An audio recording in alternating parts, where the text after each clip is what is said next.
నమస్తే అండి. నమస్తే. సోషల్ మీడియాలో ఏ ప్లాట్ఫామ్ ఓపెన్ చేసినా మనకి నందూస్ వరల్డ్ వాళ్ళు చేసిన స్కామ్ గురించే మనం చూస్తున్నాం. అయితే తను కూడా ఒక 2-3 వీడియోస్ పెడుతున్నారు. ఎట్లా పెడుతున్నారంటే మన వెనకాల మాట్లాడుకునే వాళ్ళ గురించి ఏమనాలి, వాళ్ళు చెప్తూ ఉంటారు పనికి మాలిన వాళ్ళు అనాలి, లేకపోతే పుచ్చిపోయిన యాపిల్స్, ఇలాగ ఇండైరెక్ట్గా మాట్లాడుతూ అసలు డైరెక్ట్గా మాట్లాడుతున్న వాళ్ళని ఇండైరెక్ట్గా మాట్లాడుతున్నారు అంటున్నారు వాళ్ళ వీడియోస్లో. పోనీ ఇంత స్కామ్ జరిగిందని ఇన్ని ఆరోపణల నేపథ్యంలో మేము ఇది చెయ్యలేదు, మా ఉద్దేశం అది కాదు, ఇలా ప్రాసెస్ జరిగింది, ఇక్కడ విధి విధానాలు ఇవి, టర్మ్స్ అండ్ కండిషన్స్ ఇవి అని చెప్పకుండా నిన్న లాయర్తో ఒక వీడియో రిలీజ్ చేయించారు. ఎలా చూడాలి మొత్తం ఈ కథ అంతా? ఇది ఇప్పుడు బయటకు వచ్చిందని మనం అనుకుంటున్నాం. ఎప్పటి నుంచో ఉంది. 2023 నుంచి ఈ గందరగోళం నడుస్తుంది. అసలు ఈవిడ ఇంతలా వీడియోలు చేయడానికి, సోషల్ మీడియాలో పాపులర్ అవ్వటానికి కూడా ఒక రకంగా ఏంటి అంటే ఎక్కువ మందికి వీళ్ళు తెలియడం కోసమే,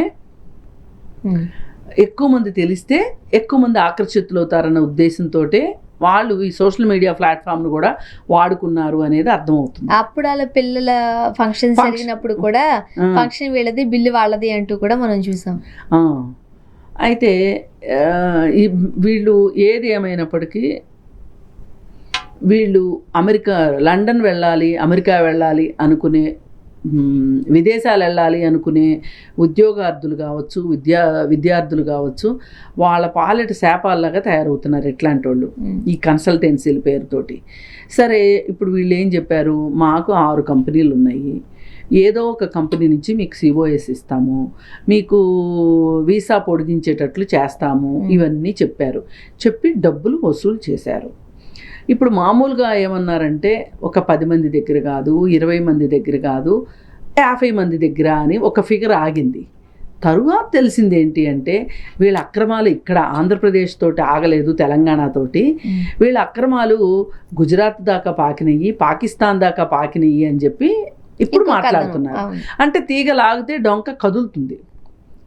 ఇప్పుడు తీగ లాగాలి అనే ఉద్దేశం ఉండి తీగ లాగడం మొదలెట్టే వరకే ఎవరి డ్రామాలైనా, అంతకుముందంతా చాలా కవరప్ చేసుకుని మాట్లాడింది, నేనే కవరప్ చేసుకోగలను అనుకుని మాట్లాడింది. అది కూడా దాటిపోయింది, ఆ పరిస్థితి కూడా దాటిపోయింది అనుకున్నప్పుడు ఇప్పుడు లాయర్ తోటి నిన్న బయటకు వచ్చింది. సరే, ఇప్పుడు వీళ్ళకి 6 కంపెనీలు ఉన్నాయి. ఈ 6 కంపెనీల్లో 2 కంపెనీలని వీళ్ళే మూసేశారు. మిగతా 4 కంపెనీల్లో COS ఇచ్చే పద్ధతిని ప్రభుత్వము ఆ లైసెన్స్ క్యాన్సిల్ చేసింది వాళ్ళకి. లైసెన్స్ ఎందుకు క్యాన్సిల్ చేసిందో చెప్పాల్సిన బాధ్యత నందు భర్త మీద ఉంది. ఇప్పుడు ఎందుకంటే కన్సల్టెన్సీ ఆయన పేరు మీద, మధుకర్ జాగర్లమూడి పేరు మీద ఉంది. మరి ఈ పరిస్థితుల్లో ఈ పెద్ద మనిషి, ఈ భార్య భర్త ఇద్దరూ కలిసి ఈ కేసులు అయిన తర్వాత కూడా ఇండియాకు వచ్చారు. ఇప్పుడు ఇది ఇతంది లండన్లో ఉండి అతను వీసా టైం అయిపోతుంది అని చెప్పి అతను వీసా పొడిగింపు కోసం అని చెప్పి వీళ్ళని COS కోసం 15 లక్షలు కట్టాడు. ఒక అతను 15 లక్షలు కట్టిన తర్వాత ఇదిగో అదిగో అని చెప్పి ఆ 15 లక్షలు తీసుకున్న తర్వాత పని చేయకపోయేసరికి అతనికి టైం అయిపోయాక ఉండనివ్వరు. అక్కడ ఎవరో ఒకళ్ళు వీసా స్పాన్సర్ చేయాల్సిందే ఖచ్చితంగా. పోనీ ఇంకా డబ్బులు ఉన్నాయి అనుకుంటే ఏదైనా ఒక కాలేజీలో చేరి చదువుకుందాము అంటే డబ్బులు ఎక్కడి నుంచి వస్తాయి? అందుకని చచ్చినట్టు ఇండియాకు వచ్చేసాడు. అతను వచ్చి మాట్లాడడం మొదలెట్టాడు. జరిగింది ఇది. సరే, ఒక అతను మాట్లాడేసరికి ఇంకొకళ్ళు వచ్చారు. అసలు ఒకళ్ళు అయితే చెప్తున్నారు వాళ్ళ ఇంట్లో 4 కోసం వీసాల ప్రాసెసింగ్కి అడిగారు. 80 లక్షలు ఇచ్చారు ఒక్క కుటుంబం నుంచి. అసలు 80 లక్షలు పెట్టుకుంటే నాకు అనిపిస్తుంది అసలు వీళ్ళు ఈ ఫారెన్ పిచ్చతోటి పోవటమే కానీ అసలు 80 లక్షలు మన చేతిలో ఉంటే బ్యాంక్లో వేసుకున్న బోల్డ్ డబ్బులు వస్తాయి. ఏం వస్తాయిలే, అందరికి ఎక్కడొచ్చేస్తాయిలే కానీ అంత డబ్బులు ఎక్కువేం రావు. అది కాదు, ఏదో ఒక బిజినెస్ చేసుకోవచ్చు కదా. ఇక్కడ మనకేమో అక్కడైతే పార్ట్ టైం ఉద్యోగాలు చేసుకుంటాం, ఇండియాలో పార్ట్ టైం ఉద్యోగాలు చేయటం అంటే మనకి ఇష్టం ఉండదు.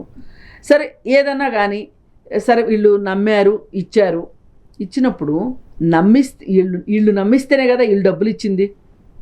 అంటే తప్పు ఎక్కడ జరిగినట్టు? వీళ్ళ దగ్గరే ఇప్పుడు మీకు నాకు ఇవ్వలేదే వీసాల కోసం డబ్బులు, వాళ్ళకే ఎందుకు ఇచ్చారు? వాళ్ళు చేస్తారు అని తెలుసు కాబట్టే ఇచ్చారు. మీరెందుకు తీసుకున్నారు? చేద్దాం అనుకునే తీసుకుని ఉండొచ్చు. పోనీ బిజినెస్లో అడ్డం తిరిగినాయి, ఇబ్బందులు వచ్చినాయి, మీరేం చెప్పాలి వాళ్ళకి? ఏమండి మేము చేద్దాం అనుకున్నాం, చేయలేకపోయాం, ఇన్ని డబ్బులు ఖర్చులకు అయిపోయినాయి, మిగతా డబ్బులు తీసుకోండి అని ఇచ్చేశారనుకోండి, ఎలా ఉంటుంది? అంటే ఇది చేసిన తప్పుని, అది పొరపాటు కానివ్వండి తప్పు కానివ్వండి, సరిదిద్దుకోవాలి అని అనుకుంటే ఒక లెక్క, మమ్మల్ని ఏం చేస్తారు, మమ్మల్ని ఏం చేయగలరు అనుకుంటే ఇంకొక లెక్క. అంటే చిన్నగా ఒక యూట్యూబ్ స్టార్ట్ చేసి ఏదో వాళ్ళ టాలెంట్ను ఉపయోగించుకుంటూ నెమ్మదిగా పైకి వచ్చిన తర్వాత, ఒక ఇన్ఫ్లుయెన్సర్స్గా మారిన తర్వాత, మిలియన్స్లో వ్యూస్ ఫాలోవర్స్ వచ్చిన తర్వాత, అంటే తమను నమ్మి తమను ప్రేమించి వచ్చిన వాళ్ళని ఈ ఫేమ్ వచ్చినంత వాడుకుంటున్నారు ఈ మధ్య చాలా కాలం. చాలా కొంతమందిని చూస్తున్నాం. అసలు ఒక్కరే కాదండి, నా హంబుల్ రిక్వెస్ట్ ఏంటంటే అసలు ఇన్ఫ్లుయెన్సర్ అనే పదాన్ని తీసేయండి. సోషల్ మీడియా దేనికి ఇన్ఫ్లుయెన్స్ చేస్తున్నారు? దేనికి ఇన్ఫ్లుయెన్స్ చేస్తున్నారు? ఇంతకుముందు ఇన్ఫ్లుయెన్సర్ అనేది చాలా పెద్ద మాట, స్ఫూర్తిదాయకమైన వ్యక్తులు. గల్లీలో చిన్నగా ఉన్న వాళ్ళు కూడా ఇన్ఫ్లుయెన్సర్స్ అని చెప్పుకుంటున్నారు. అందుకే నేను ఆ ఇన్ఫ్లుయెన్సర్ అనే మాట వద్దనేది. ఇప్పుడు ఈ నందు ఏం ఇన్ఫ్లుయెన్స్ చేసిందమ్మా? సమాజానికి ఏం చేసిందమ్మా? నందునే కాదు, మంగ్లీ ఏం చేసిందమ్మా? లేదు, విష్ణుప్రియ, వీళ్ళందరూ ఏం చేశారు? వాళ్ళకున్న టాలెంట్ తోటి, వాళ్ళు చెప్పగలిగిన అబద్ధాలతోటి వాళ్ళు ఇలా వేసాలు ఇప్పిస్తామని, అలా మైక్రో ఫైనాన్స్లో మీకు డబ్బులు 17 రూపాయలు 18 రూపాయలు వడ్డీలు వస్తాయని, మళ్ళీనేమో ఇంకొకళ్ళేమో సబ్స్క్రిప్షన్ పేర్లతోటి అందాలు ఆరబోస్తామని, ఇంకొకళ్ళేమో పెళ్లి చేసుకుంటామని కోట్లు తీసుకుని, వీళ్ళందరి కథలు ఈగాక ఏంటి? అసలు నిజంగా చట్టం సరిగా పనిచేస్తే వీళ్ళందరూ ఎక్కడ ఉండాలో అక్కడ ఉంటారు. చట్టంలో ఉన్న బలహీనతలను ఆధారంగా చేసుకొని, ప్రజల యొక్క బలహీనతలను ఆధారంగా చేసుకొని వీళ్ళు ఒక ఆట ఆడుతున్నారు. లాయర్ గారు చెబుతున్న ప్రకారం ఆ కంపెనీకి నందుకి సంబంధం లేదు, అది ఓన్లీ మధుకర్ పేరు మీదే ఉంది.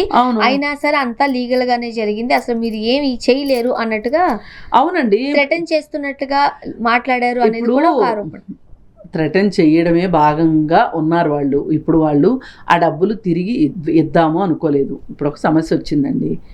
ఎప్పుడు కూడా మనము నిజంగా సమస్యలోంచి బయటికి రావాలి అంటే మనకి సమస్య పక్కన పరిష్కారం ఉంటుంది. మనకు అసలు ఆ సమస్యలో నుంచి బయటికి రావాలని లేదు. అది రెండో వాళ్ళకి చుట్టేసి మనం హ్యాపీగా ఉండాలనుకున్నాము.